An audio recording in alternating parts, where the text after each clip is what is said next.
Hi everyone, and welcome back to another episode of Scott's Soldiers. Today my subject is Dimestore figures. I have to tell you the few figures I have are from an unconscious decision to buy. Some I have found over the years. The rest I saw sitting alone in some vintage store shelf or flea market while I was searching for 54mm figures. And yet, they managed to find a way to our home. However you define Dimestore figures, I think they are the metal soldiers which get the least respect. Or maybe that's me talking. To my knowledge, they are generally pre-World War II American in style. Perhaps they could pass as British. And while within the makers there was a degree of diversity in the figures, I have not seen enough of them to want to actively collect them. And it's not like you see tables of them at toy soldier shows or websites dedicated to their sale or resale. No, these are the orphans of the toy soldier world, found in garage sales, estate liquidations, or second-hand stores. They weren't sold with any link to a regiment or historical event. They have no original boxes that I have seen, or maybe they were just sold individually on store shelves. They are standalone figures, somewhat exaggerated, at times, sometimes whimsical, a bit clunky and weighty. Maybe that is their curse, in that unlike British, French, or German makers who flooded the market with figures tied to regiments or historical events in the period between 1920 to 1940 and the post-World War II period, the same cannot be said for Dimestores. The figures I have are mostly, I think, a blend of Barclay, Manoil, and Breslin Industries of Toronto. So without further ado, let's dive into this somewhat short video of my Dimestores. I've stated before that I rely on outside material for background information about my collection, and this video is no different. The first is The Art of the Toy Soldier by Kurtz and Ehrlich. It has a good chapter dedicated to the history of American Dimestore figures. The other excellent source is Richard O'Brien's Collecting Toy Soldiers No. 2. I would add that if you subscribe to Old Toy Soldier magazine, that would also be a good source of material on Dimestores. My figures measure about 80 millimeters in height and weigh 50 to 55 grams apiece. As you will see on some of the figures, the paint has not stood up well to the passage of time.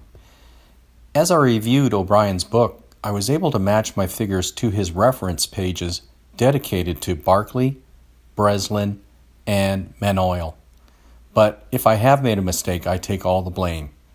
He comments that Breslin produced copies of Barclay and Manoil figures which were unavailable in Canada due to wartime restrictions. Given O'Brien's statement and the fact that I can't tell the difference between the Breslin and Manoil and Barclay figures, I'll include the set numbers for Barclay and Manoil as they appear in the O'Brien book. So which are Breslin, Barclay, Manoil? The Barclay are more clear-cut for me. Bomb thrower number 31. Now this is stamp made in Canada, so likely it's a Breslin copy. Observer number 28. Navy gunner number 48.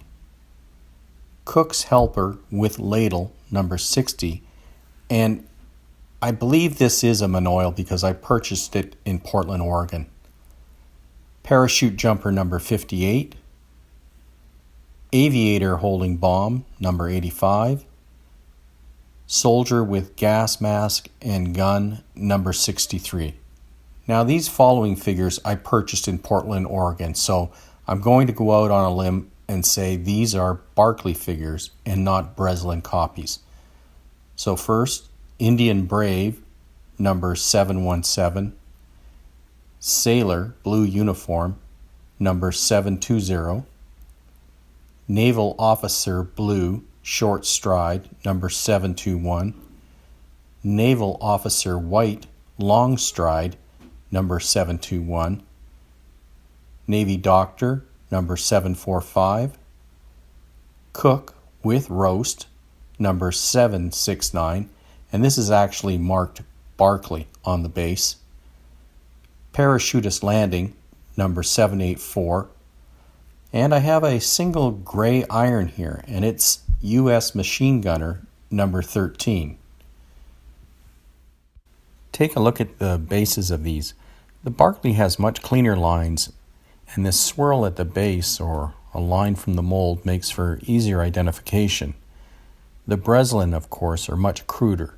The holes are not uniform, and you can see more of the internal cavity. Another means to identify are the markings on some of these figures. The Breslin are marked Canada, or in the case of this figure, made in Canada. The Barclays, as in this figure, is clearly marked made in the USA. So a grand total of 16 figures, but these last two I can't identify. Like the Dimestores, they are about 80 millimeters in height, but they are solid, weighing 143 grams apiece. They are no match for any figure I can find in O'Brien's book. I've had them for over 50 years. They are sailors, but they have what appears to be the typical French Navy cap with a little pom-pom on top. One is blue uniform, the other is white. If anyone has any idea, leave me a message in the comments. That's all. If you enjoyed this snippet, leave a like or comment, and don't forget to hit the subscribe button. Until next time, keep collecting.